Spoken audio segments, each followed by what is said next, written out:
A liberdade morreu em silêncio, e nós aplaudimos. Não houve gritos, não houve resistência. Apenas o som suave de notificações chegando aos nossos dispositivos enquanto entregávamos, voluntariamente, cada fragmento de nossa privacidade. O mais assustador não é que alguém nos observa constantemente, mas sim que aprendemos a amar essa vigilância. Chamamos de conveniência, de segurança, de progresso. Mas quando foi que começamos a confundir proteção com prisão? Quando foi que a verdade se tornou tão maleável quanto argila nas mãos de quem detém o poder? A resposta está em uma obra que não deveria ser lida como ficção, mas como manual de instruções do mundo em que já vivemos.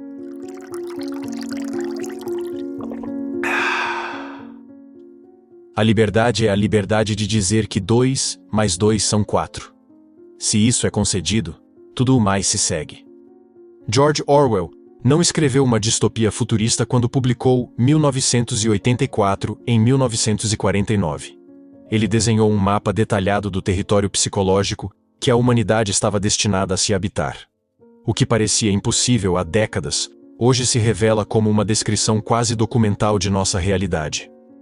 A genialidade de Orwell não residia em sua capacidade de prever tecnologias, mas em sua compreensão visceral da natureza humana e dos mecanismos pelos quais o poder se perpetua.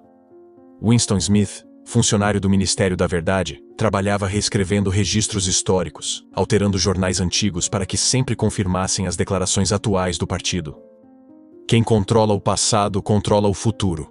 Quem controla o presente controla o passado, proclamava um dos slogans do partido. Esta máxima não era apenas propaganda, era a metodologia precisa de como a realidade pode ser moldada através da manipulação sistemática da informação. Winston compreendia que seu trabalho não era meramente burocrático. Era a engenharia da própria verdade. A obra apresenta 3 superpotências em guerra perpétua: Oceânia, Eurásia e Lestácia. Contudo, as alianças mudavam constantemente, e a população era obrigada a aceitar que sempre estiveram em guerra com o inimigo atual, e sempre foram aliados do parceiro presente. A guerra é paz, a liberdade é escravidão, a ignorância é força. Estes paradoxos não eram contradições acidentais, mas ferramentas deliberadas para fragmentar a capacidade de raciocínio lógico da população. O Ministério da Verdade, onde Winston laborava, controlava todas as informações. O Ministério do Amor administrava a tortura e a punição. O Ministério da Fartura gerenciava a escassez econômica. O Ministério da Paz conduzia a guerra. Orwell demonstrava como a linguagem pode ser pervertida para significar exatamente o oposto de sua intenção original, criando uma realidade onde as palavras perdem qualquer conexão com seus significados naturais. O partido procurava não apenas impedir que homens e mulheres formassem lealdades que ele não pudesse controlar, mas também remover toda a capacidade de compreender que tais lealdades eram possíveis. Esta estratégia revela a sofisticação do controle totalitário. Não basta proibir certas ações ou pensamentos, é necessário erradicar a própria capacidade de conceber alternativas ao sistema vigente. A novilíngua, idioma oficial da Oceânia, reduzia sistematicamente o vocabulário disponível.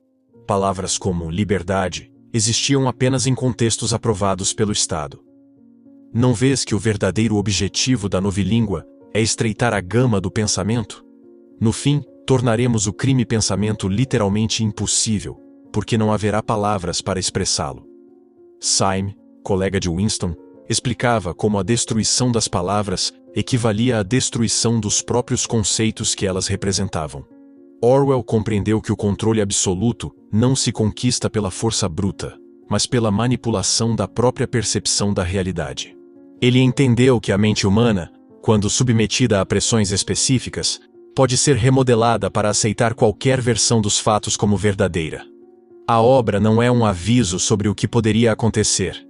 É um diagnóstico preciso do que já estava acontecendo na psique coletiva da humanidade, revelando os mecanismos eternos pelos quais a liberdade se dissolve imperceptivelmente no conformismo.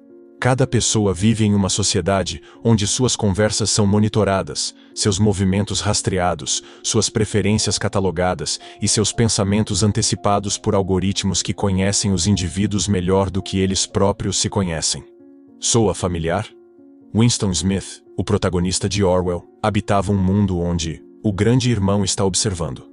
Uma frase que hoje ressoa com a naturalidade de um slogan publicitário. A diferença é que os cidadãos contemporâneos não apenas aceitam essa vigilância, mas a carregam no bolso e pagam por ela mensalmente. O apartamento de Winston possuía uma teletela que jamais podia ser completamente desligada. A teletela recebia e transmitia simultaneamente. Qualquer som que Winston fizesse, acima do nível de um sussurro muito baixo, seria captado por ela. Além disso, enquanto ele permanecesse no campo de visão que a placa de metal comandava, poderia ser visto e ouvido. Esta descrição ecoa estranhamente com os dispositivos inteligentes que povoam lares modernos. Assistentes virtuais sempre atentos, câmeras de segurança conectadas à internet, smartphones que registram conversas mesmo quando aparentemente inativos. Winston desenvolvia uma paranoia constante sobre ser observado, modificando seus hábitos mais íntimos para evitar despertar suspeitas. Ele tomou cuidado para não olhar para Julia. Era difícil não fazê-lo, porque ela estava sentada quase diretamente em sua frente, mas para a teletela, ela estava fora de seu campo de visão. Cada gesto espontâneo representava um risco potencial. Hoje, essa mesma autocensura opera de forma mais sutil. As pessoas editam suas publicações nas redes sociais, modulam suas opiniões em ambientes digitais, ajustam seu comportamento sabendo que deixam rastros eletrônicos permanentes. A ironia é que Winston lutava contra a opressão, enquanto os indivíduos contemporâneos abraçam voluntariamente cada nova forma de monitoramento que surge, desde que venha embalada com a promessa de tornar a existência mais conveniente. Orwell descreveu as teletelas que observavam constantemente os cidadãos. Mas será que ele imaginou que um dia as pessoas instalariam essas teletelas em suas próprias casas, chamando-as de entretenimento? Julia, a amante de Winston, representava uma forma diferente de resistência. Ela não questionava ideologicamente o sistema, mas simplesmente o ignorava quando possível. Ela não se interessava pelo partido remoto e impessoal, mas apenas por sua própria vida. Esta atitude espelha a estratégia de muitos contemporâneos. Não confrontar diretamente os mecanismos de controle, mas tentar navegar entre eles, buscando pequenos espaços de liberdade pessoal. O relacionamento entre Winston e Julia precisava ser mantido em absoluto segredo. Eles se encontravam em locais remotos, comunicavam-se através de códigos, viviam sob constante tensão. "Nós somos os mortos", murmurava Julia, reconhecendo que sua transgressão já os havia condenado. O amor, neste contexto, tornava-se um ato revolucionário não por sua natureza política, mas por sua humanidade irredutível. O partido havia compreendido que controlar a sexualidade significava controlar a energia vital das pessoas. O único propósito reconhecido do casamento era gerar filhos para o serviço do partido. A atração sexual era considerada depravação e o ato sexual, mesmo entre marido e mulher, um dever ligeiramente repugnante. Ao canalizar os impulsos naturais, através de rituais aprovados pelo Estado, o sistema garantia que mesmo os momentos mais íntimos servissem aos seus propósitos. Quando Winston finalmente conseguia momentos de privacidade com Julia, experimentava uma sensação de liberdade que ia além do físico. Era a recuperação temporária de sua humanidade, a lembrança de que existia algo anterior e superior ao controle estatal. Contudo, essa liberdade era sempre precária, sempre ameaçada, sempre consciente de sua própria fragilidade diante da onipresença do sistema de vigilância que os cercava. Mas aqui está a questão que cada indivíduo precisa enfrentar. Quando foi a última vez que alguém questionou uma informação que recebeu? Quando foi a última vez que se buscou uma fonte alternativa, uma perspectiva diferente, uma versão dos fatos que não fosse aquela que já confirmava crenças preexistentes? A humanidade se tornou cúmplice de sua própria manipulação, e Winston Smith oferece um exemplo devastador de como isso acontece. No Ministério da Verdade, Winston observava como seus colegas executavam suas tarefas de reescrita histórica com dedicação mecânica. Dia após dia e quase minuto a minuto o passado era atualizado. Desta maneira, cada predição feita pelo partido podia ser mostrada por evidência documental como tendo sido correta. Nenhuma notícia ou opinião que conflitasse com as necessidades do momento jamais foi permitida permanecer registrada. Os funcionários não apenas alteravam registros, eles genuinamente acreditavam que estavam corrigindo erros, aperfeiçoando a verdade. Esta mentalidade revela algo aterrorizante sobre a psique humana. A capacidade de racionalizar qualquer contradição quando ela serve a um propósito maior. Winston inicialmente resistia internamente, mas gradualmente começou a duvidar de suas próprias memórias. Ele pegou um pedaço de papel de seu bloco e escreveu: "A liberdade é escravidão." Então, quase sem pausa, ele escreveu embaixo: 2 mais 2 são 5. O ato de escrever essas mentiras começava a torná-las psicologicamente aceitáveis. O partido havia compreendido que a resistência intelectual não surge da educação, mas da capacidade de manter a independência mental diante da pressão social. Por isso, criaram os 2 minutos de ódio, rituais coletivos, onde toda a população expressava fúria direcionada contra inimigos designados. O horrível da coisa sobre os 2 minutos de ódio não era que alguém fosse obrigado a representar um papel, mas pelo contrário, que era impossível evitar participar. A participação não era forçada externamente, ela brotava naturalmente da dinâmica de grupo. Winston descobriu que sua própria resistência era mais frágil do que imaginava. Durante os 2 minutos de ódio, ele se pegava genuinamente enfurecido, não apenas fingindo emoções para evitar suspeitas. Nestes momentos, seu ódio secreto de Big Brother mudava para adoração. E Big Brother parecia se elevar, um protetor invencível, destemido, erguendo-se como uma rocha contra as hordas asiáticas. A linha entre performance e crença autêntica se dissolvia completamente. A estratégia mais diabólica do partido não era impor uma versão única da realidade, mas fazer com que as pessoas escolhessem voluntariamente acreditar nessa versão. O crime-pensamento não era punido apenas quando descoberto. Ele era prevenido através da criação de condições psicológicas que tornavam o pensamento independente doloroso e socialmente custoso. A ortodoxia significa não pensar, não precisar pensar. Ortodoxia é inconsciência. Parsons, vizinho de Winston, exemplificava perfeitamente essa ortodoxia inconsciente. Ele nunca questionava nada, aceitava todas as mudanças de política como naturais, e genuinamente amava o partido. Quando foi preso por crime-pensamento, denunciado pela própria filha por murmurar abaixo o Big Brother durante o sono, ele se mostrou grato pela oportunidade de ser corrigido. "Estou contente que tenham me pego antes que fosse tarde demais", declarou sinceramente. A população contemporânea pratica essa mesma ortodoxia inconsciente. Consome apenas conteúdo que confirma opiniões preexistentes, evita informações que causam desconforto cognitivo e desenvolve uma aversão instintiva a perspectivas que desafiam suas certezas.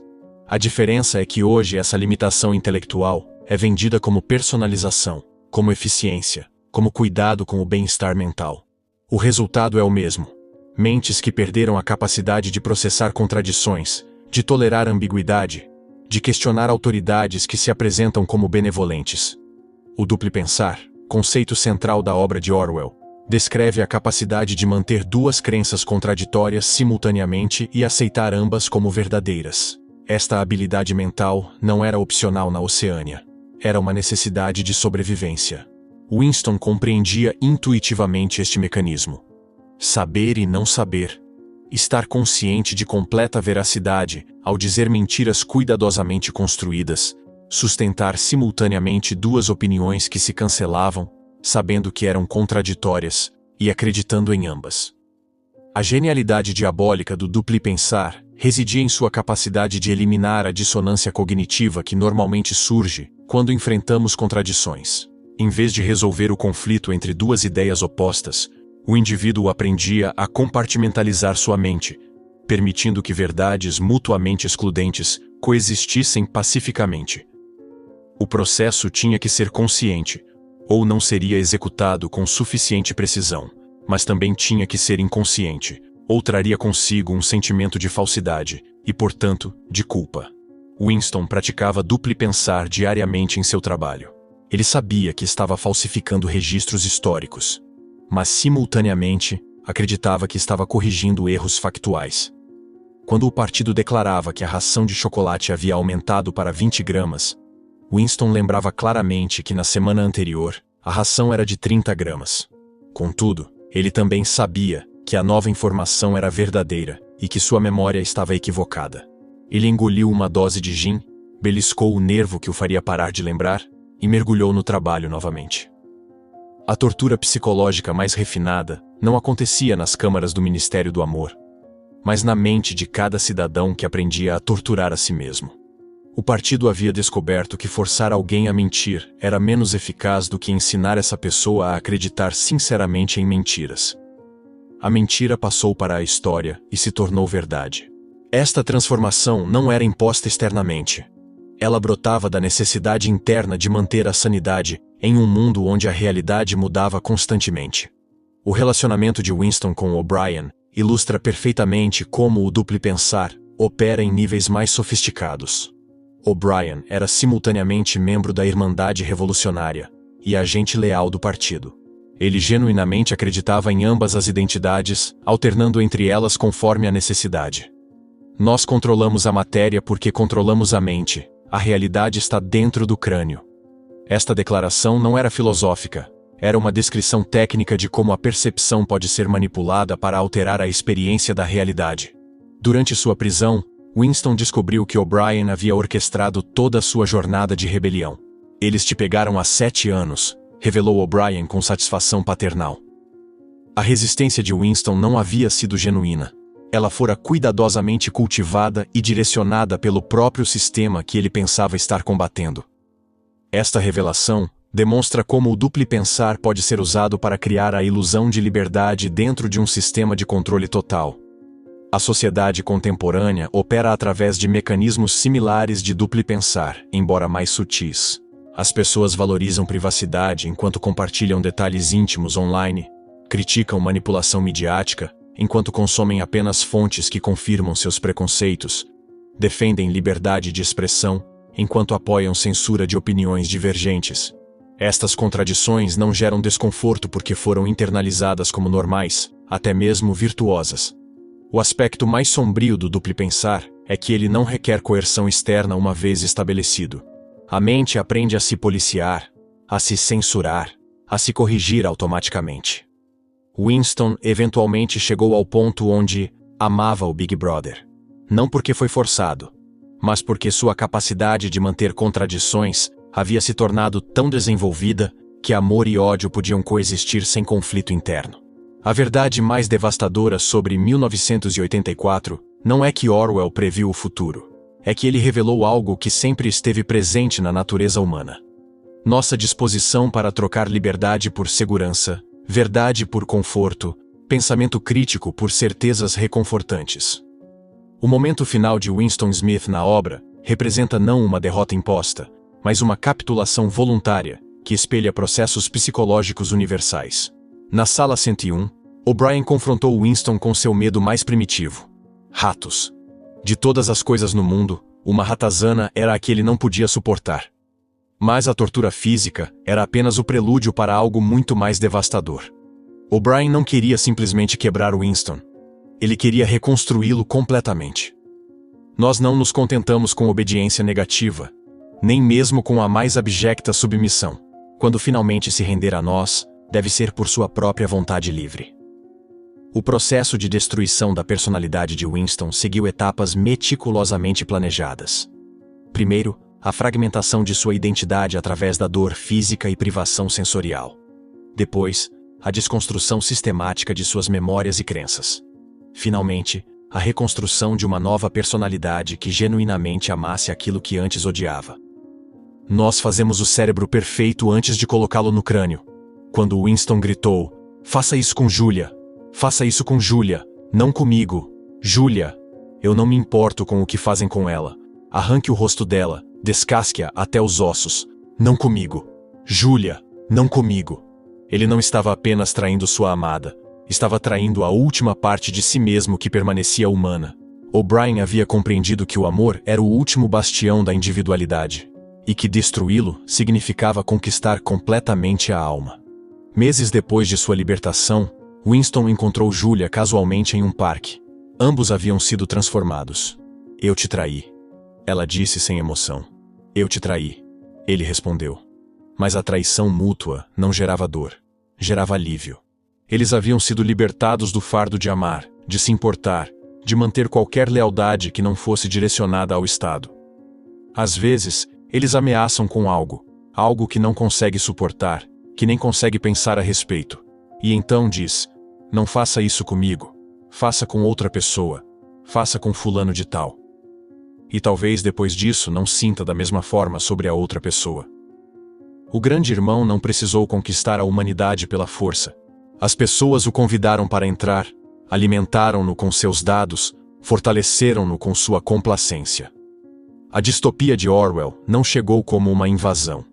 Ela emergiu como uma evolução natural da preguiça intelectual humana e do desejo de ser cuidado como crianças. Ele havia vencido a vitória sobre si mesmo. Ele amava o Big Brother. Esta transformação final de Winston revela a mecânica mais sombria do controle totalitário. Ele não funciona contra a natureza humana, mas através dela. O desejo de pertencimento, a necessidade de certeza, o medo da responsabilidade individual, todos esses impulsos naturais podem ser canalizados para criar submissão voluntária. O sistema não precisa forçar obediência quando pode cultivar amor genuíno por essa obediência. A sociedade contemporânea testemunha processos similares, operando em escala massiva. Algoritmos que prometem facilitar escolhas acabam eliminando a capacidade de escolher. Sistemas que oferecem segurança gradualmente removem a possibilidade de risco. Plataformas que conectam pessoas acabam isolando-as em bolhas de confirmação. E em cada caso, a transformação é abraçada voluntariamente, celebrada como progresso, defendida apaixonadamente por aqueles que mais perderam com ela. Winston Smith perdeu sua humanidade quando finalmente amou o Big Brother. A pergunta que permanece ecoando através das décadas é se ainda existe diferença entre amar e ser condicionado a amar, entre escolher e ter escolhas pré-selecionadas, entre liberdade e a ilusão cuidadosamente construída de liberdade. Se este vídeo despertou algo em você, se fez você questionar nem que seja por um momento a realidade que aceita como natural, então minha missão aqui está cumprida. Inscreva-se no canal e ative as notificações, não para receber mais conteúdo que confirme o que você já pensa, mas para ser constantemente desafiado a pensar diferente. Torne-se membro do nosso clube e faça parte de uma comunidade que valoriza o pensamento crítico acima do conforto intelectual. Nos comentários, me diga: qual foi o momento em que você percebeu que estava praticando duplo pensar em sua própria vida? E mais importante, Valer 1984. Não como entretenimento, mas como um manual de sobrevivência para os tempos em que vivemos. Porque a diferença entre Winston Smith e você pode ser menor do que você imagina.